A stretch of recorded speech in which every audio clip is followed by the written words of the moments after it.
Bwana Yesu Kristo atukuzwe, mtazamaji wa Jehovah Jireh TV. Karibu katika Ngomeni Review. Na leo hii utakuwa nami mtangazaji wako Teddy Kimaro Last Boni wa Yesu. Leo tutaangalia ibada iliyofanyika tarehe 8 mwezi wa 4 mwaka 2025, ambapo ilikuwa ni ibada ya kuchovya miguu kwenye mafuta. Ilikuwa ni ibada ya baraka, ilikuwa ni ibada ya ufungulivu, ilikuwa ni ibada ya ukombozi, ilikuwa ni ibada ya uponyaji. Maelfu ya watu waliweza kubadilisha historia ya maisha yao, na hakuna ambaye alifika hapa kwenye ibada ya siku hiyo akabaki kama jinsi alivyo. Twende tukatazame siku hiyo ni matukio gani yalifanyika kwenye ibada ya siku hiyo na yakasababisha watu wakakombolewa na kufunguliwa pamoja na kuponywa. Usitoke wala usiondoke, kaa na mimi hapa Last Boni wa Yesu.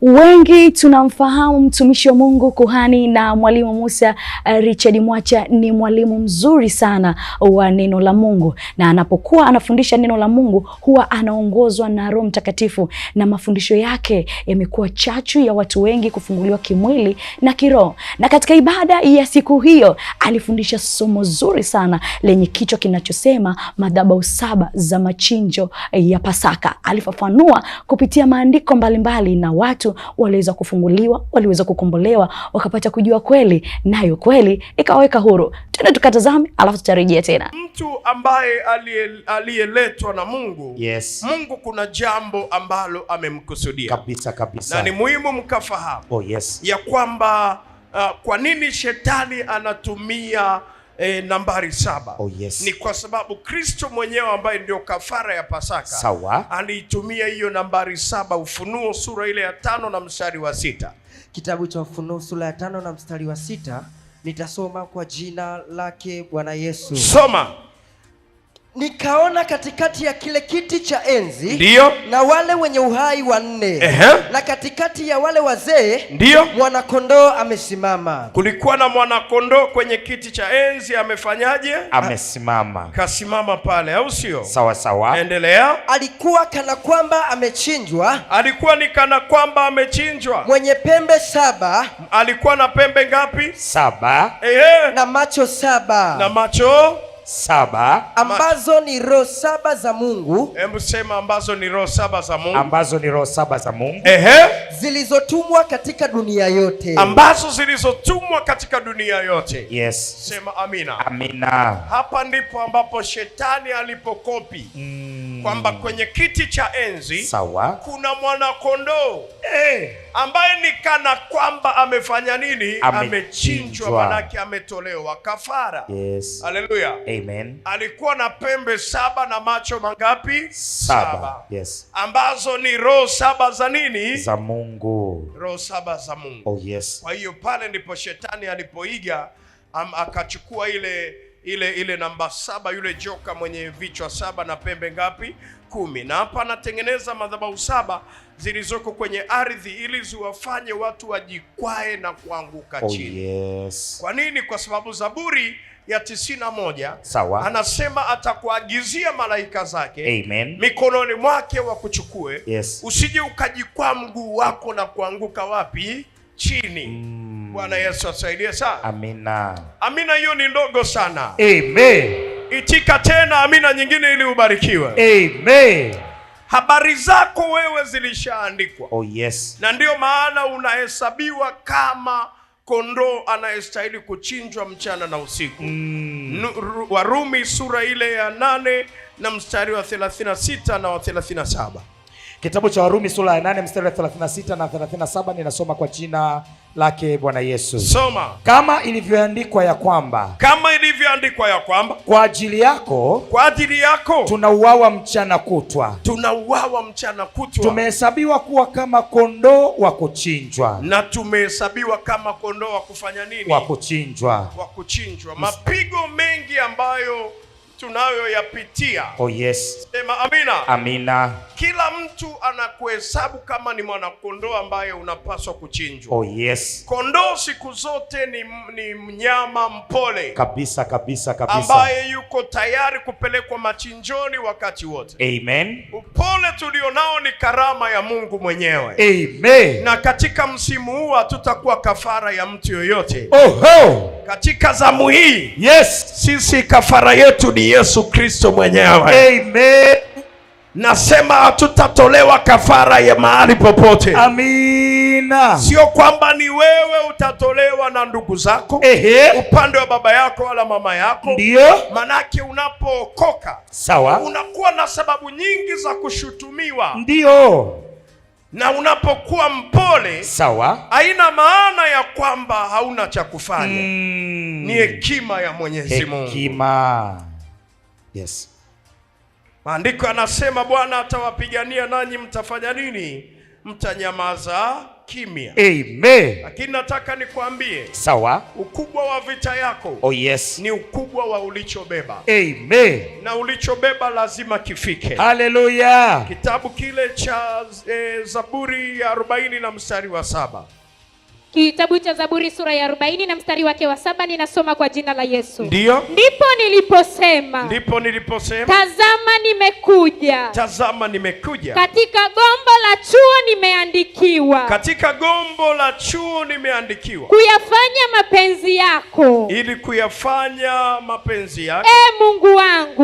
Mungu wangu. Ndiyo furaha yangu. Na hiyo ndiyo furaha ya kwangu. Amen. Tazama nimekuja. Na katika gombo nimeandikiwa. Oh yes. Kuyafanya mapenzi yako. Amina. Mungu wangu. Bwana Yesu asaidie sana. Amina sana. Hebu rudi tena. Kitabu cha Zaburi sura ya 40 na mstari wa 7, ninasoma kwa jina la Yesu. Ndio. Ndipo niliposema. Tazama nimekuja. Tazama mimi nimekuja. Katika gombo la chuo nimeandikiwa. Katika gombo la chuo nimeandikiwa. Kuyafanya mapenzi yako. Kuyafanya mapenzi yako. Mungu wangu. Mungu wangu. Ndiyo furaha yangu. Na hiyo ndiyo furaha yangu. Naam. Sheria yako imo moyoni mwangu. Na sheria yako iko moyoni mwangu. Amina. Kuyafanya mapenzi ya Mungu. Kama hili jukumu hili liwe limekamilika, lazima nipite kwenye magumu haya. Amina. Na hayo ndio yanayofurahisha moyo wako. Oh yes. Ndio mapenzi yako. Ndio yanayokufurahisha. Yes. Ndio ulioyapanga. Ndio yanayokufanya ujisikie vizuri. Basi. Yes. Mapenzi yako yatimie. Amina.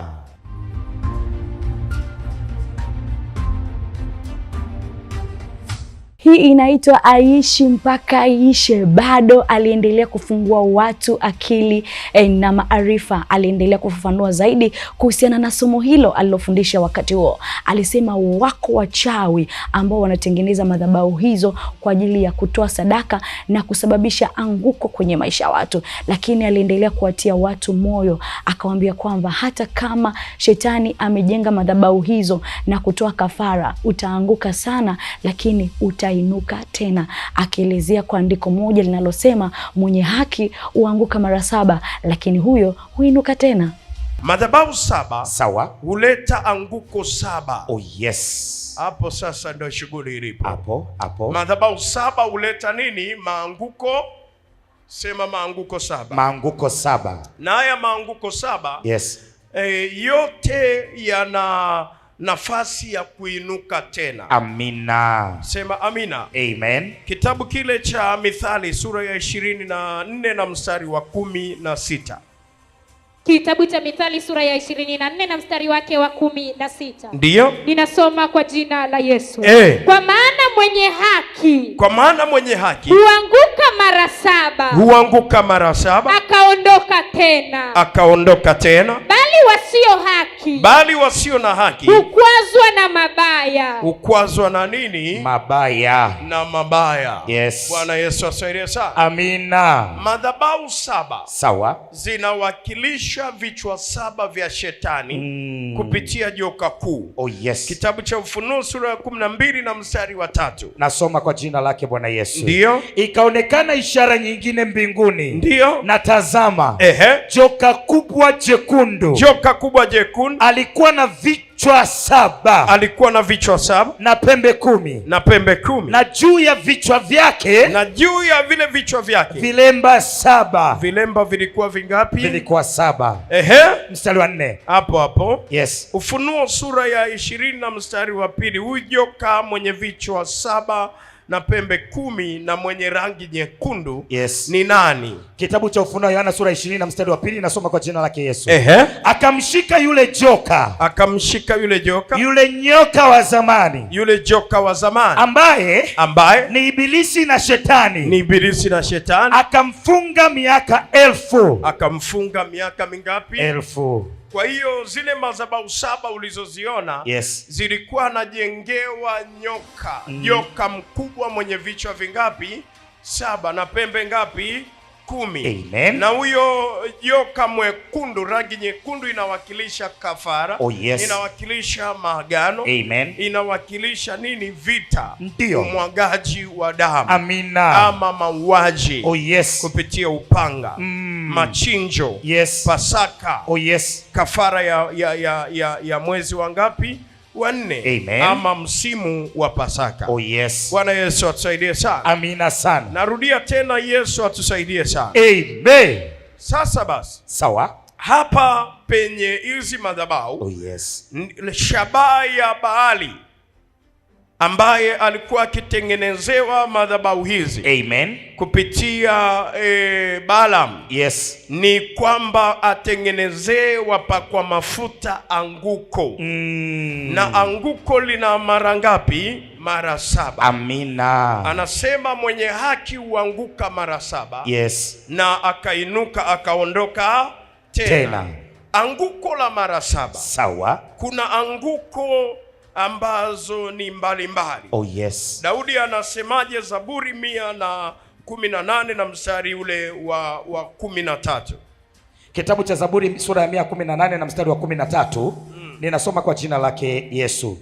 Ulinisukuma sana ili nianguke. Ulinisukuma sana ili nianguke. Lakini Bwana akanisaidia. Lakini Bwana akafanya nini? Akanisaidia. Akanisaidia. Mwenye haki huanguka mara ngapi? Mara 7. Hebu sema mara 7. Mara 7. Mara 7 ni kwa sababu gani? Ya vichwa vya ule joka mwenye vichwa vingapi? 7 na pembe 10. Amen. Haleluya. Amina. Kwamba anapokugonga kisigino, sawa, maana yake lazima ufanye nini?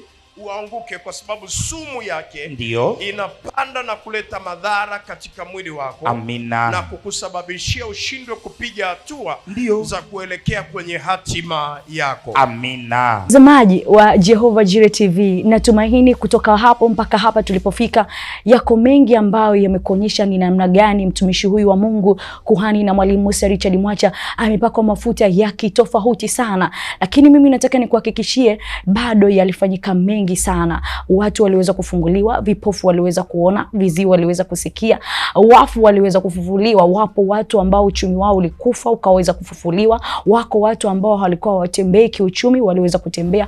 Wako watu ambao walikuwa hawaoni fursa. Wako watu ambao walikuwa na umwa na magonjwa ya kila aina, lakini waliweza kufunguliwa kupitia ibada ya siku hiyo. Unaheri wewe ambaye huna mashaka na Yesu wa kuhani na mwalimu Musa Richard Mwacha. Unaheri pia wewe ambaye huna mashaka na madhabahu ya ngome ya Yesu Kristo. Mtazamaji wa Jehovah Jireh TV, nichukue nafasi hii kukualika kwenye ibada ya siku ya Ijumaa. Itakuwa ni ibada kubwa sana ya ufungulivu, uponyaji pamoja na ukombozi, na itakuwa ni ibada ya kushughulikia matatizo yote sugu yaliyoshindikana. Lakini pia mtumishi wa Mungu, kuhani na mwalimu Musa Richard Mwacha, amesema kwamba siku ya Ijumaa bado ataendelea kugusa mtu mmoja mmoja. Unakaribishwa sana ngome ya Yesu Kristo ili uweze kufunguliwa, kukombolewa pamoja na kuponywa. Njoo na matatizo yako, lakini hauruhusiwi kuondoka nayo. Utakuja na magonjwa, utayaacha hapa, utaondoka ukiwa mzima.